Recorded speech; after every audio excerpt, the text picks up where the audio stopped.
વડોદરામાં પ્રતિબંધિત દવાઓને લઈ નાર્કોટિક્સ બ્યુરોની કાર્યવાહી। ફાર્માસ્યુટિકલ કંપનીના માલિક દંપતીની ધરપકડ થઈ છે। કંપનીના માલિક સમીક્ષા અને સુનિલ મોદીની ધરપકડ। દંપતી ફાર્માસ્યુટિકલ કંપનીમાં બનાવતા હતા પ્રતિબંધિત દવાઓ। નાર્કોટિક્સ બ્યુરોએ ગાંધીનગરથી બંનેની ધરપકડ કરી છે। બંનેને ઝડપી પાલનપુર કોર્ટમાં રજૂ કરવામાં આવ્યા। ઉલ્લેખનીય છે કે અગાઉ પણ કેન્દ્રીય નાર્કોટિક્સ બ્યુરોની ટીમે ફેબ્રુઆરીમાં તપાસ કરી ત્યારે ધાનેરા અને થરાદમાં દરોડા પાડી 2 આરોપીઓને ઝડપી પાડ્યા, જે તે સમયે તેમની પાસેથી 5 કરોડની નકલી દવાઓ જપ્ત કરાઈ હતી। તો ફરી એકવાર નાર્કોટિક્સ ટીમને નકલી દવાઓ બાબતે જાણ થતાં દરોડા પાડ્યા અને તપાસ કરી તો બિનઅધિકૃત અને પ્રતિબંધિત દવાઓ જપ્ત કરાઈ, જેમાં ગર્ભપાત માટેની દવાઓ પણ સામેલ છે।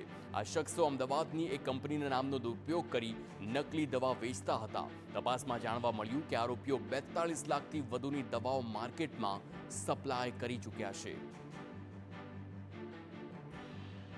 कुछ ट्रामाडोल वगैरह, लोराज़ेपाम, कुछ इंजेक्शन टैबलेट वगैरह एनडीपीएस की बरामदगी हुई है।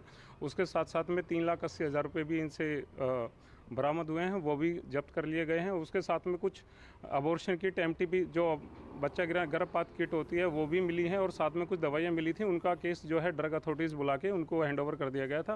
उनके लिए केस इनके लिए अलग से अरेस्ट कर लिया गया है।